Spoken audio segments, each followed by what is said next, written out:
আরে কলা আছে ভালো ভালো কলা, নিয়ে যাও তাড়াতাড়ি, না হলে কলা দাদু পুড়িয়ে কলা লাই কিনা সই কিনা সব। যাবে না আরে কলা, আরে পাকা দাদু কলা কটা কাজ বলা লিছো, দুইটিতে কটা কাজ লিবা? কলা তো সারাদিন ধরে বেচা কিনাই নাই গো, যা দিবা দাও। দেখো যা দিবা বলতে গেলে একটা দাম তো আছে, তোমার জিনিস এখন কটা কাজ লিবা না লিবা। দেখো কলা তো আমি খাবো না, এই যে এই মমতাকে কখন থেকে বুঝাছি যে মন খারাপ করো না, মন খারাপ করো না, ভোটে হারিয়ে গেছে গো। তাহলে আর পয়সা করি লিচিনি দাদু ভাই, আমি দিদির কত চাল ডাল খাইছে, আর পয়সা করি লাগবে না, তুমি দিদিকে ভুগি খাওয়াও। দেখো দাদু আমি তো অনেকক্ষণ থেকে বুঝাছি, আমার কোনো কথা বুঝছেই না। এই আমি সেই না হলে ওকে 2 ঘন্টা ধরে বুঝাছি যে দেখো ভোটে হারিয়ে গেছো, এখন তোমার দোষে হারিয়েছো, জনগণের জন্য তুমি কি করেছো?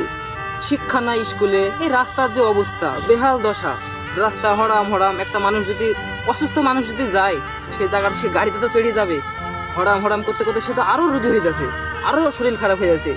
এইভাবে ওকে বুঝালাম যে তোমার দোষে তুমি হারলা, তোমাকে 15টা বছর আমরা দেখেছি কিন্তু তুমি কোনো উন্নতি করতে পারোনি, তাহলে আর কত বুঝাবো? আমি অনেক বুঝেছি দাদু, তুমি এবার ওকে একটু সান্ত্বনা দিয়ে বুঝাও, দিয়ে বুঝে কলা গেলে খাওয়া বলাও, তোমার হাতেই থাকুক কলা। দিদি খাও কলা, মন খারাপ করে বসে থেকে তো লাভ নাই, হারিয়ে গেছে তো কি আছে, জনগণ আছে, আপনি আবার ফের পরে ঠিক হয়ে যাবে। এখন দিদি কলা খাও, খাই জানটা কদিন পিস পেড়ি থাকবা।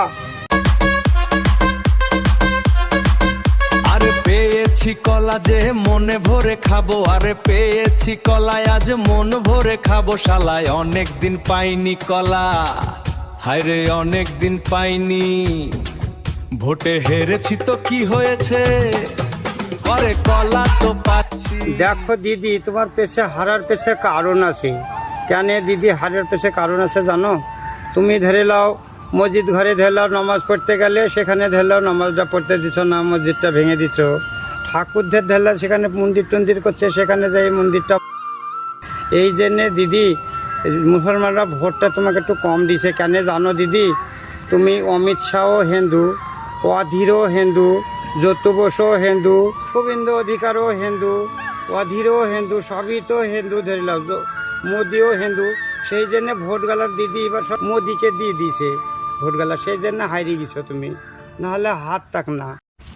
দেখো দাদু আমি ওই কথাটাই ওকে বললাম, আমি অনেকক্ষণ থেকে বুঝেছি কিন্তু আমার কোনো কথা বুঝছেই না।